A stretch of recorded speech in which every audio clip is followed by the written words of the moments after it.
WWE diva Eve Torres noted on Twitter she's heading to Romania for a super fun project and used the hashtag SK4 as a hint. Well, she's apparently going to Romania to film a role in Scorpion King 4, which is going to be released direct to video later this year, which most likely Rock ain't going to be in it because they need that at the movie theater to pay his large salary. And WWE website has got an article up on NXT. Do you remember a guy named Mason Ryan? Kind of like a Batista type guy. Forgot about him, didn't you? Anyway, he disappeared from the main roster several months ago, and articles noted that Ryan is recharged, refocused on the road to redemption. Ryan talked about working with CM Punk and Nexus. And he just rambled on, but I don't know what happened with him. I think he might have got injured, but boy, it's taken a long time for him to come back. All right, question that everybody asks. What about Stone Cold Steve Austin at WrestleMania 30? All right. He, from the horse's mouth, answers, is he want to know if he was healthy enough to get back into the ring? Oh, I'm healthy enough. He said, my knees are coming around just fine, and it's better than it used to, than it's ever been, because I've been doing due diligence on my rehab. And he says, I've got 2 new ligaments. Everything else is pain-free. I'm still in shape, working out harder than I ever have worked out. But here's the deal. When you're going to try to do and commit a WrestleMania 30, for instance, you're looking at least 2 to 3 months commitment, if not 4. So, you know, you got to be knowing, you know, what you're talking about and taking everything else off the table. Says, I can still do my podcast, but everything else is off the table and focus specifically on that task. He says to do it the way I would do it, to do it the way Stone Cold would do it, at least 120%. Because you go out there and you try to perform at 85, 90%, because you didn't prep enough, that would be bogus, that would be BS, and that would let down the crowd. And I would be representing Stone Cold Steve Austin that I know and I love to a degree that is not acceptable. So once you throw a legitimate deal offer down on the table, I say let's talk. And then we'll talk. But till then, he says conjecture. Hey, that sounds like a door's open big time there. Thanks for clicking, you guys. I gotta go. Wrestling fans, thanks for clicking today's Doretta D. Rose report. I got 2 reports in one. Going to be twice the information, twice the fun. That's sick. Anyway, here we go. Mick Foley, he's got a Kickstarter program that he's been running and trying to raise about $40,000 so far. He's up all for close to $50,000. And as noted before, old powerlifter Adam Big Country Shearer reported to WWE Developmental on Tuesday. He tweeted, said, first day with the WWE Developmental training is now in the books. Said, I had a blast. They whipped my ass. Says, I got to get my cardio in check, and this is going to be a lot easier. Country strong, he says. All right, F4W Online reports that we're going around WWE on Tuesday as Kane's going to be pulled from Money in the Bank ladder match on Sunday, possibly being replaced by Bray Wyatt. That would, you know, sell the attack from the Wyatt family, why they did it, on Raw, and keep the feud going. No announcement last week, or well, this week on the SmackDown taping, so just have to wait and see. And that's what they want us to do. Several WWE couples are going to be featured on the Total Diva show when it, I guess it comes out later this month, the way I understand. Anyway, the couples are going to be John Cena and Nikki Bella, Daniel Bryan and Brie Bella, Tyson Kidd, Natalya, Jimmy Uso, and Naomi. And there's another couple been confirmed for the show, Justin Gabriel and a new diva, JoJo Offerman. She's a good looker, but I heard she's not good in the ring. And Wrestling DVD News has confirmed that here's 3 matches that's going to be featured on the Triple H and Blu-ray DVD that comes out, I think it's September 24th. It's called Thy Kingdom Come. Anyway, it's going to be featuring a lengthy documentary on Triple H's career, and the Blu-ray is going to have extra interview footage, I guess, on him. And they did that extra documentary on Mick Foley's DVD, and it was really good. Kept my interest. Anyway, there's going to be 12 matches overall, and here's 3 of them. Iron Man match for the WWE title. Rock taking on Triple H in 2000, Judgment Day. World Heavyweight title match, Rob Van Dam and Triple H on June 30th, 2000 on Raw. And a return from his injury, Booker T versus Triple H, SummerSlam 2007. Okay, now let's get over to TMZ. Remember I told you they're in everybody's business and they're in Triple H's.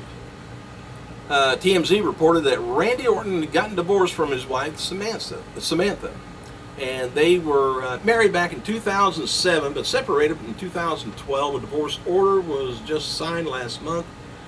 Samantha filed for divorce back in March, claiming the marriage was irretrievably broken down. Both Orton and Samantha, they came to a separation agreement. I wish I was making this much money to offer my ex-wives stuff like this, but according to documents, Randy Orton will keep his 2012 Range Rover, his 2011 Bentley, and his 2009 Harley Davidson. Samantha's going to get to keep her 2013 Infiniti. Well, that seems kind of lopsided, doesn't it? Anyway, Orton gets to also keep several, didn't say how many, several 6-figure bank accounts. His gun collection, or his gun, and his jewelry collection, plus 1 house. It's a little more lopsided, isn't it? Anyway, Orton also gets to keep 100% of the rights and titles and interests in his WWE contract. And according to the same document, Orton also keeps, you ready for this? $291,666 per month that he makes from WWE. Close to $300,000 a month. Now you see why wrestlers go out there and put their body on the line and keep doing it.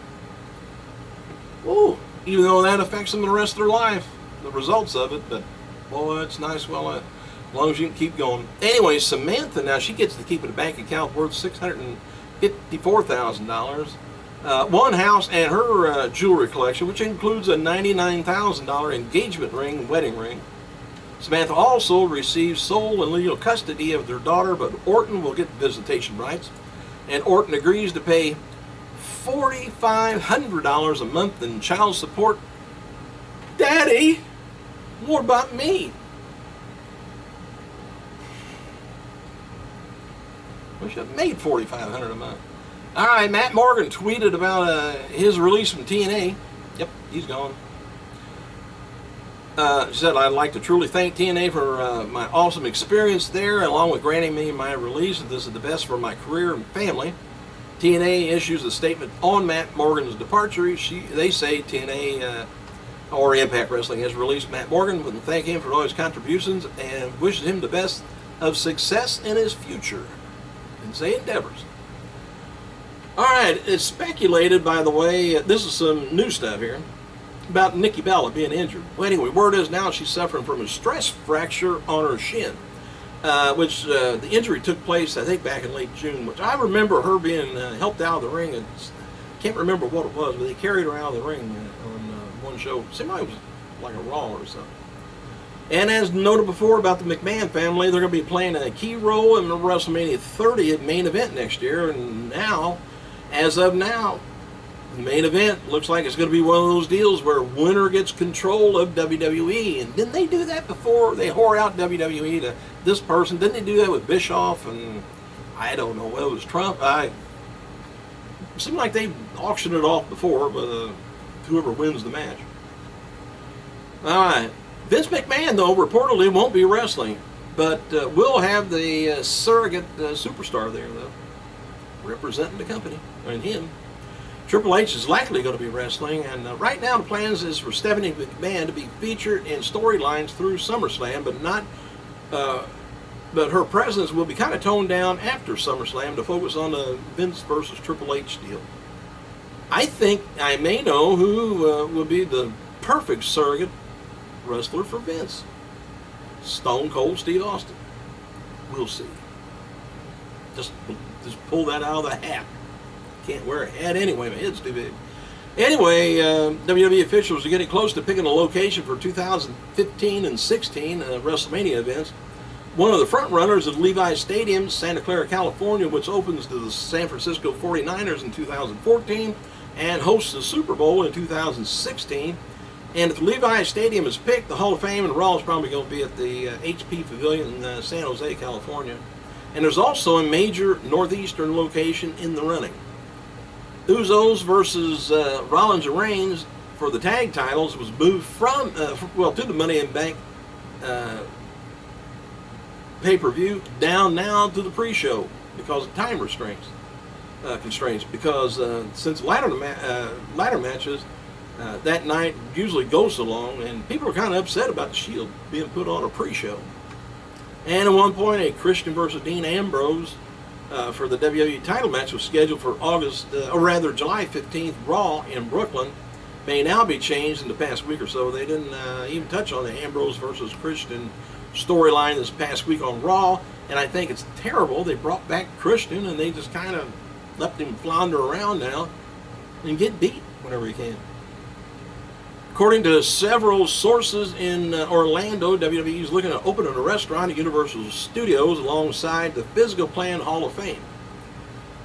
Reports continue that Universal is going to be closing the NBA City attraction and replacing it with a building for WWE. And the latest report is that not only that building will house the Hall of Fame, but a WWE-themed restaurant.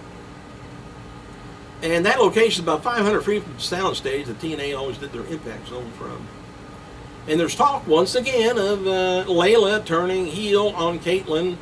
Layla supposedly was supposed to do a heel turn, I guess, a few months ago. And in fact, they even had a few segments that had already aired where she was turning.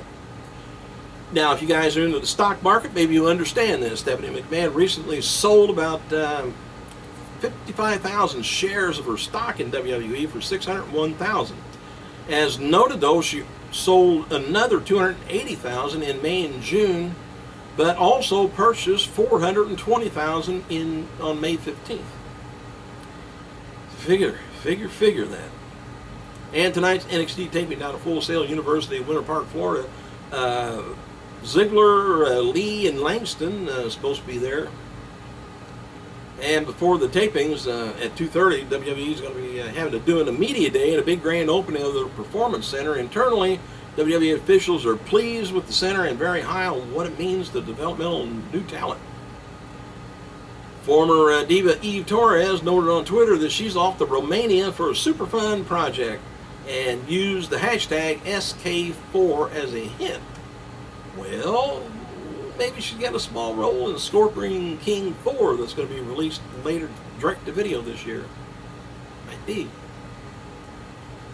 And I don't know if you remember this guy or not. The website has a new article up on NXT's Mason Ryan, a Batista type guy who disappeared from the main roster several months ago. And the article noted that Ryan is recharged, refocused, and on the road to redemption. Here's why I brought up Steve Austin. Steve Austin was asked, as always, when you coming back? Are you going to be at WrestleMania 30s? JR gets asked all the time. I do sometime myself. So anyway, he asked if he was healthy enough to get back in the ring. This is from the horse's mouth now. He says, "Oh, I'm healthy enough. My knees are coming around just fine. It's better than it's ever been because I've been doing due diligence on my rehab. And I've got 2 new ligaments. Everything else is pain-free. I'm still in the best shape. He said, I've been working out harder than I ever have worked out. But here's the deal," he says. Here's the deal. You're looking at here's what you're really looking at least 2 to 3 months commitment, if not 4. So you're talking about taking everything else off the table. He said, I can still do my podcast, but everything else is off the table and focus specifically on that task. To do it the way I would do it is to do it the way Stone Cold would do it at 120%. Because to go out there and try to perform at 85, 90% because you didn't prep enough, so that would be bogus, that would be BS, I would be letting down the crowd, and that would be representing Stone Cold Steve Austin that I know and I love to a degree that's not acceptable. So, once you throw a legitimate real deal down on the table, I say let's talk. Till then, we'll talk. But until then, all there is conjecture. All right, so the door's open. Let's see what happens. Thanks for and I think Stone Cold would be the best guy to be the superstar for the surrogate superstar for Vince McMahon to go against Triple H. We'll see. Thanks for clicking, you guys. I gotta go.